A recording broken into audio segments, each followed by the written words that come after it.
Out in a vast universe, a planet identified as Krypton is on the brink of civil war, as the planet itself is soon to face calamity.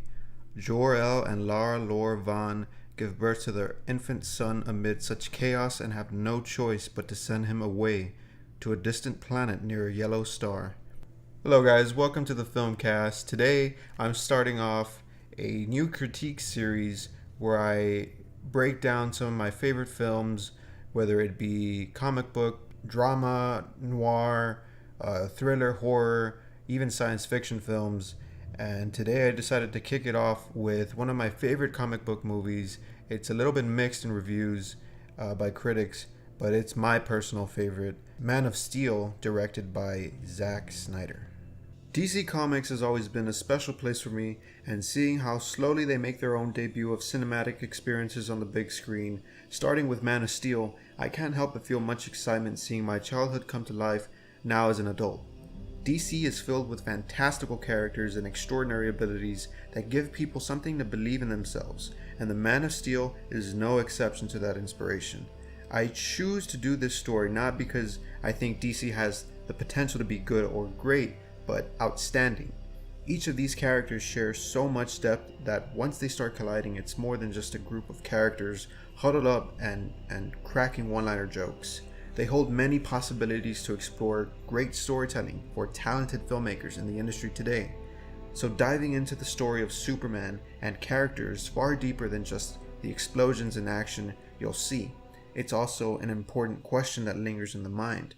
How would the world react to a being like this in the real world? We start off on the planet Krypton, where Lara gives birth to their son, Kal-El. Jor-El, father of Kal, being the foremost scientist of the planet's society, welcomes the birth of his son with grace, but has little time to waste. We do get glimpses of the Kryptonian engravings in the area, where Lara is in labor, and get a tease of the infamous symbol of the House of El, when Jor-El finally lays hands on his son. One thing that makes this opening sequence interesting in this almost Elseworld story is that Krypton for some time now has not had a natural birth amongst its society. So if that doesn't show the importance of clarity in this newborn child, I don't know what will.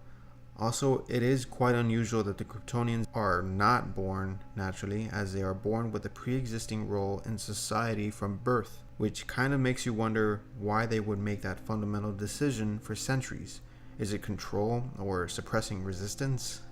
As we move past the brief Krypton arc, we follow the start of the Clark Kal arc that sets off in a non-linear format, jumping from present to flashbacks, following the sort of tone that Christopher Nolan did with Batman Begins in the Dark Knight trilogy. We don't immediately start off with the blue Boy Scout most of us are familiar with, but in many cases we do see him still show the characteristics of the Superman we all know and love, just not the finished product. From the flashbacks, we can gather that Jonathan Kent has tried to keep things under the radar and has been Clark's mentor, father figure, trying to keep his secret close to the chest. The world isn't quite ready to know of his existence, and many events in Clark's childhood reflect off his father's instincts to keep his gifts wrapped up. Jonathan Kent and Jor-El are two sides of the same coin. Jor-El wanting Kal to be the bridge of two peoples and guiding humanity to a prosperous island, the other wanting him to choose the righteous path as a man. Two ideals that will make the Superman we grew up with in a realistic sense. He can easily fall prey to the toxic antics that humans are capable of. Being more than them and just, but never putting himself above them, is the card any individual can play. Good or bad, the defining test for Clark is when he must eventually confront his own people with different motives, and everything Jonathan and Jor-El had to say to Clark eventually plays into the character development by the end of the film. For me, one of the big things that makes it believable is Superman finally not having red underwear. No, just kidding. Honestly, the fact that Clark on Earth may look like some average guy who is secretly an alien from a different world with amazing abilities, but none of that really gives him the entitlement to be doing what others dream of doing. For example, Clark could easily be a track star or a bodybuilder at ease and could look for the fame, but he doesn't. He chooses to live a quiet, humble life with the Kents. He's spent much of his life secluded from the world, bullied in his youth, and with no choice but to hold back whenever trouble comes around. He is an alien, and the truth is, even with Jonathan and Martha Kent, Clark still has a bit of loneliness in his eye. Many critics would say you never even see Superman smile in Zack Snyder's Man of Steel. But when Clark gives those first attempts at flight or first meets Lois Lane, visually, it proves those critics otherwise. He's just a normal guy trying to do some good in a real world scenario. And through it, he shows the beautiful abilities the Superman character is capable of. One big factor aside from the supporting cast of the Kents, General Zod, General Swanwick, Colonel Hardy, Jor-El, is Lois Lane's role in Man of Steel. With her introduction to the film, I go to what the recent Aquaman trailer mentions, how life has a way of bringing people together. Zack Snyder liked to play with biblical symbolism in Man of Steel, and when Clark and Lois first meet, it's almost one of those more than a coincidence moment in the film. I am to be bold enough to rephrase and say that God has a way of bringing people together. From the moment they meet, they probably wouldn't see that their fates would be intertwined from then on. After certain events that unfold, Lois takes it upon herself to find out who the individual she met really is.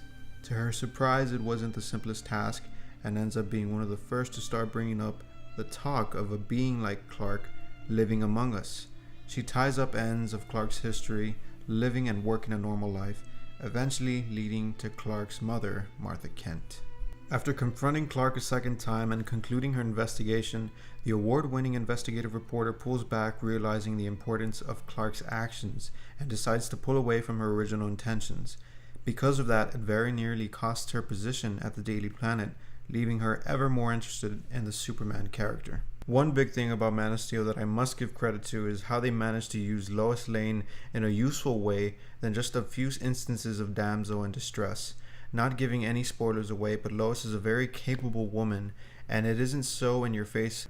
At the same time, she was able to have an impact on outcomes beyond her reach through information, and it suits her well as also being a resourceful reporter.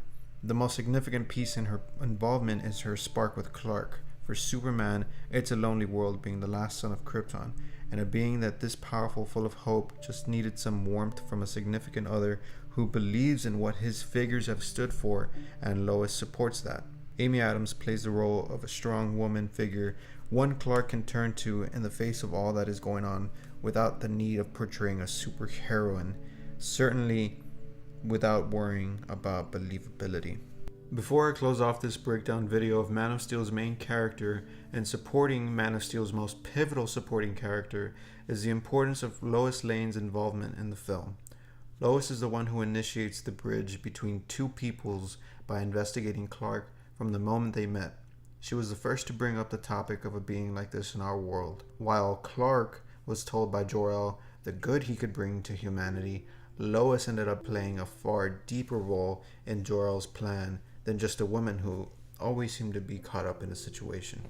Seeing all the things that happen in Man of Steel, Lois is the one who initializes that engagement when she starts bringing the world of Krypton and Earth and humanity. All those things start to collide because of her connection with Clark. Steve. Nice to meet you. You too. Hi. Lois Lane. Welcome to the planet. Glad to be here, Lois.